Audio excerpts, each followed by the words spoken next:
Başladım Muharrem. Aziz bolajonlar, bugun tabiiy fan darsligimizda o'simliklar va hayvonlarning mavsumga bog'liqligi degan mavzuni sizlardan o'rganamiz. Hozir sizlarga savol beraman. Siz qaysi faslga oid ekanligini topasiz. Kunlar soviydi, hamma muzlaydi. Bu qaysi fasl ekan? Qaysi fasl ekan? Javob qish fasli. Mana ko'ryapsizmi bolajonlar? Qish fasli ekan.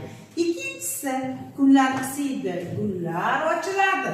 O'qitadi. Javob beramiz. Doniyor. Bahor fasli. Mana yog'ingarchilik fasli. Yomg'ir yog'adi. Kunlar issiq bo'ladi.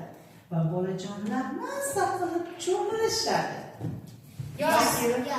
Yoz faslimiz ekan. Quyosh charaqlab chiqadi.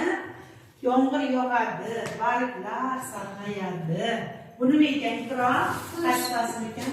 Kuz faslimiz ekan. Barakalla. Barglar to'kila boshlaydi. Mana bugungi mavzumiz ham xuddi shu o'simliklar va hayvonlar mavzusi bo'lajoqlar. Hozir o'simliklarimiz har faslda o'zgarib boradi. Hayvonlarimiz hayoti ham xuddi shunday faslga, mavsumga moslab o'zgarib boradi.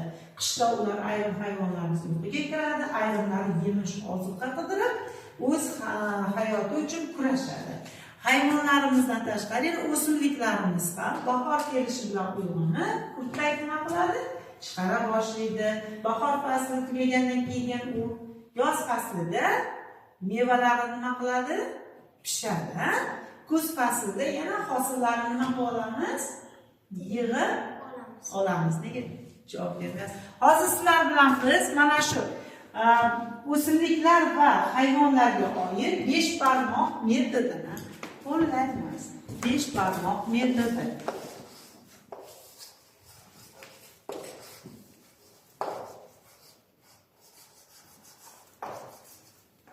Besh barmoq metodi orqali sizlar bilan hozir mavzuni mustahkamlab olamiz. Mana barmoqlarni ko'ryapmiz. Har bir barmoqqa bu yerda bo'g'inlar yozilgan. Siz mana shu barmoqlardagi bo'g'inlarni to'g'rilab o'qib va barmoqlaringizni to'g'ri joylashtirganingizdan so'ng o'simliklarga oid so'z yoki bo'lmasa hayvonlarga oid so'z hosil bo'ladi. Siz buni mana bu joyga joylashtirishingiz kerak bo'ladi. Tushunarlimi bolajonlar? Birinchi kim chiqadi? Qani? Boshladik. Xohlaganini bosamiz va o'qiymiz endi. Terak olamizda. Xo'p, olamizda. Buni nima qilamiz? Qaysi biriga yopishtiramiz? Ana o'simliklarga yopishtiramiz ekan. Barakalla. Xo'p, keyingisini Doniyor.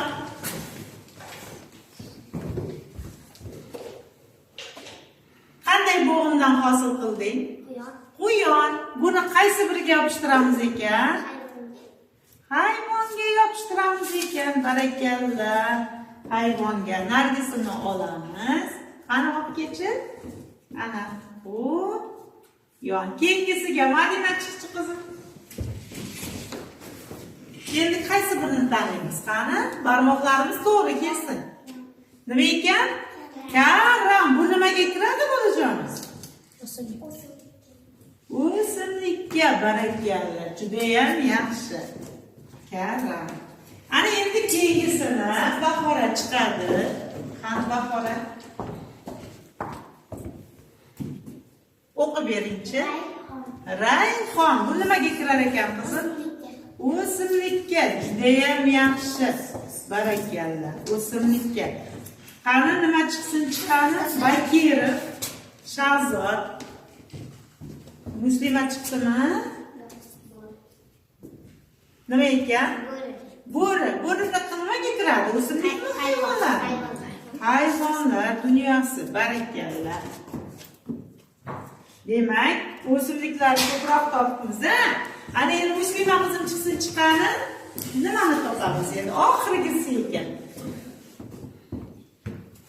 O'qiymiz. Nima ekan? Tulki. Bu nimaga kiradi bu qizim? Hayvonlar. guruhlarga kiradi. Judayam yaxshi. Mana bolajonlar, biz o'simliklar va hayvonlarni hozir ikki guruhga nima qilib oldik? Bo'g'inlarni birlashtirgan holda ikki guruhga ajratib oldik. Bugungi mavzumizni yana davom ettiramiz.